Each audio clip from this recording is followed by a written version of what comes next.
Hello guys, आप लोगों का स्टडी पॉइंट 369 में बहुत ज़्यादा स्वागत है। आज हम पढ़ेंगे पार्ट नंबर 5 आंकड़ों का परिवर्तन। तो यहाँ पर हमें स्कूटर के जो उत्पादन है उसके बारे में बताया गया है।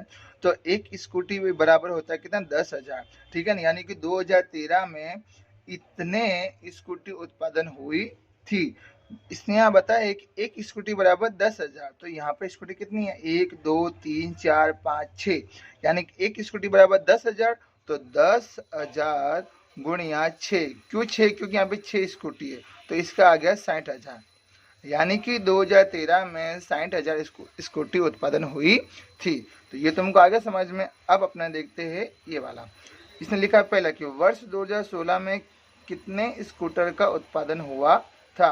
वर्ष 2016, तो इसमें कहाँ है 2016, ये रहा। तो 1 2 3 4 5 6 7 8, क्या 8। तो यहाँ पे 8 स्कूटी है गुणा एक स्कूटी, ये बराबर होता है कितना, 10,000। तो हम 8 गुना करेंगे कितना, 10,000 करेंगे। तो 8 का गुना अगर 10 के साथ किया तो कितना होगा, 80,000 हो जाएगा। यानी कि 2016 में 80,000 स्कूटी का उत्पादन हुआ था।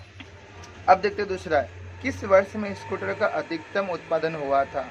किस वर्ष में स्कूटर का अधिकतम उत्पादन हुआ था। तो हम यहाँ देखेंगे तो ये सबसे ज़्यादा है, तो इसको गिनते हैं 1 2 3 4 5 6 7 8 9 10। और यहाँ पे ये कितना है, 1 2 3 4 5 6 7 8 9, और ये हुआ 9.5। तो सबसे ज़्यादा उत्पादन हुआ था कौन से में, 2015। तो यहाँ आ जाएगा कितना, 2015, वर्ष 2015। ओके। अब अपन देखते हैं तीसरा, किस वर्ष में स्कूटर का न्यूनतम उत्पादन हुआ था। न्यूनतम यानी क्या, सबसे कम। तो सबसे कम यहाँ हुआ था 2013 में। तो हम यहाँ लिखेंगे वर्ष 2013, वर्ष 2013। अब होता चौथा, किस 2 वर्षों में स्कूटर का उत्पादन समान हुआ था। यानी कौन से 2 सालों में स्कूटर का उत्पादन सबसे, यानी कि उत्पादन एक समान हुआ था। तो यहाँ हम देखेंगे आकृति, जहाँ एक समान होगी वो इसका आंसर हो जाएगा। एक तो ये रहा और एक ये रहा।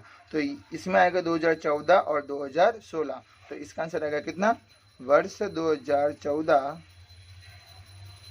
और 2016 में समान उत्पादन हुआ था। अब आए हम यहाँ पे 2 पे। तो दंड आलेख का अध्ययन करके निम्नलिखित प्रश्नों का आंसर दीजिए। तो सबसे पहले मैं आपको ये आलेख पूरा समझा देता हूँ।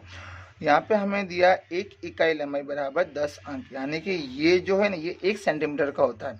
तो 1 सेंटीमीटर बराबर इसने बोला कितना, 10 लो। तो हम 1 सेंटीमीटर बराबर हमने लिया कितना, 10। तो 10 20 30 40 50 60 70, ठीक है। और यहाँ पे विषयों के नाम दिया है, हिंदी, अंग्रेजी, गुजराती, गणित, विज्ञान और समाज विज्ञान। तो उसका पूरा ये आलेख बनाया। अब इसका अपने उत्तर लिखेंगे।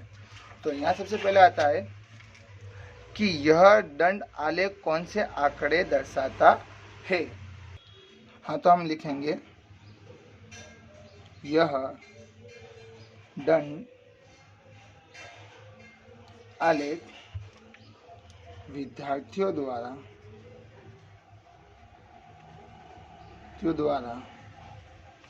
विभिन्न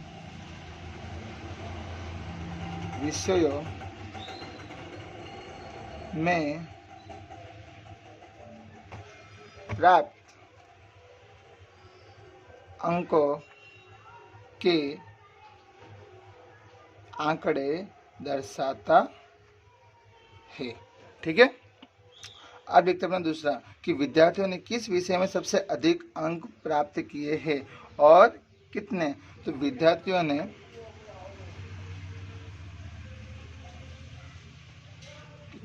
ने गणित में सबसे अधिक अंक प्राप्त किए हैं, और उसमें कितने, 62। अब आता है तीसरा, विद्यार्थियों ने किस विषय में सबसे कम अंक प्राप्त किए हैं और कितने। तो विद्यार्थियों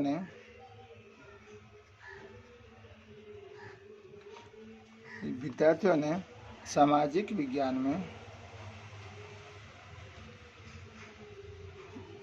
विज्ञान में सबसे कम अंक प्राप्त किए हैं, वो कितने 34। अब बात अपना चौथा कि विद्यार्थियों ने किन दो विषयों में समान अंक प्राप्त किए हैं। तो इसका आएगा गुजराती और विज्ञान, और वो कितने मार्क्स है 34 मार्क्स। ठीक है ना, इतना आएगा समझ में। अब अपने देखते हैं तीसरा। ये तो नाले का आप लोगों को समझ में आ ही चुका होगा, तो अपने सीधा इसका आंसर ही। तो पहला, उपयुक्त द्विदंड आलेख किस प्रकार के आंकड़ों को दर्शाता है। तो यह हमें एक 6 और वार्षिक एग्जाम के बारे में बताता है। तो हम यहाँ लिखेंगे 6 और वार्षिक परीक्षा। ठीक है। अब बता अगला कि गुरसा 6 परीक्षा में गणित में कितने अंक प्राप्त करती है। तो ये रहा गणित, ये रहा 6 वाली, तो इसमें आएगा 42। तो वह 42 अंक प्राप्त करती है। फिर वार्षिक परीक्षा में अंग्रेजी में कितने मार्क्स। तो वार्षिक परीक्षा में अंग्रेजी, तो इसका आएगा 43 अंक। अब बता चौथा कि गुरसा 6 और वार्षिक दोनों परीक्षा में किस विषय में समान अंक प्राप्त करती है और कितने। तो इसका आएगा कि गुजराती में वह समान अंक प्राप्त करती है, वो कितना है 60। यहाँ पे देख सकते हैं। तो यहाँ हम लिखेंगे गुजराती और 60 अंक। अब बता पांचवा कि गुरसा 6 परीक्षा में किस विषय में सबसे कम अंक प्राप्त करती है। तो इसका आंसर आएगा गणित, उसमें मार्क्स मिले हैं 42 अंक। देखते अपना छठा कि गुरसा 6 परीक्षा में किस विषय में सबसे अधिक अंक प्राप्त करती है। तो उसका आंसर आएगा गुजराती, और इसमें इसने 60 अंक प्राप्त किए हैं। साथ ही गुरसा वार्षिक परीक्षा में किस विषय में सबसे कम अंक प्राप्त करती है और कितने। तो इसका आंसर आएगा अंग्रेजी, और इसने 46 यानी 46 अंक प्राप्त किए। आठवां की गुरसा वार्षिक परीक्षा में किस विषय में सबसे अधिक अंक प्राप्त करती है और कितने। तो इसका आंसर आएगा गणित और गुजराती। तो कितना अंक 60 अंक। ओके। अब देखते हैं अपना चौथा, इसको हम बोलते हैं पाई चार्ट। ओके। तो इसके हिसाब से हमें इसका आंसर देंगे। सबसे पहला, अक्षय के घर का सबसे कम व्यय किसमें होता है। इसमें हम देखेंगे सबसे होता है कम 5 का वाहन में होता है। तो अपने इसके निकालेंगे क्या, प्रतिशत निकालेंगे। तो हमें पता है इस पूरे उसके महीने का वेतन कितना है 40,000 रुपया है। उसके पूरे महीने का वेतन 40,000 रुपया है। तो हम लिखेंगे कि यदि 100% बराबर उसका 40,000 रुपया होता है, तो 5% का कितना होगा। तो इसको अपना मानते हैं x। अब इसमें हम क्या करेंगे, इसका गुणा इसके साथ और इसका गुणा इसके साथ। तो मैं लिखूंगा 100 गुणा x बराबर 40,000 गुणिया 5। तो x बराबर हम निकालेंगे 100, ये 100 बटे में आ जाएगा बराबर 40,000 गुणिया 5 बटे में 100। 2 जीरो से 2 जीरो गए, 400 गुणा 5। तो इसका आंसर आएगा कितना, 2,000 रुपया। कितना, 2,000 रुपया, वो भी किसमें, वाहन में। ओके, आया समझ में। अब अगला, अक्षय के घर का सबसे अधिक व्यय किस में होता है। तो इसमें सबसे अधिक व्यय है 25%। वो क्या है, भोजन। तो इसमें भी हम उसी तरह से करेंगे कि 100% का अगर 40,000 रुपया है, तो ये 25% का कितना होगा, x निकालेंगे। तो x बराबर हम लिखेंगे कितना, 40,000 गुणा 25 बटे में 100। 2 जीरो गया, 400 गुणा 25। तो इसका आंसर आएगा कितना, इसका आंसर आएगा 10। ओके, और ये सबसे ज्यादा होगा भोजन में, इसमें होगा भोजन में। आया समझ में? अब देखो अपने तीसरा, अक्षय की एक महीने की बचत कितने रुपए है, उसकी बचत।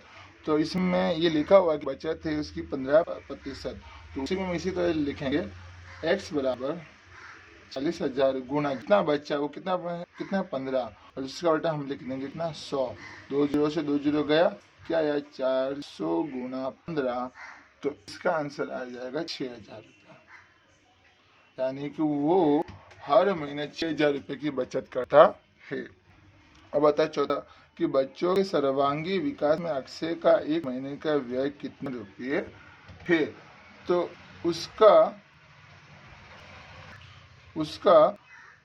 ये भी विकास में भी उसका इतना ही है 15%, तो उसका भी आंसर इतना ही आएगा। तो अपने कहते हैं कि 40,000 गुणिया इसका कितना है, ये 15 बटे में 100, 2 जीरो गया, तो इसका भी ऐसे आ जाएगा 400 गुणा 15, इसका आ जाएगा 6,000 रुपया। आ गया समझ में? ठीक है। अब देखो अपना अगला, अक्षय एक महीने का घर का किराया कितने रुपये देता है। तो उसने बोला घर का किराया 10%। तो हम यहाँ लिखेंगे 40,000 गुणा 10 बटे में 100, 1 जीरो से 1 जीरो गया, 1 जीरो से 1 जीरो, कितना बचा 4,000 का, यानी कि वह हर महीने 4,000 रुपये अपना घर का भाड़ा देता है।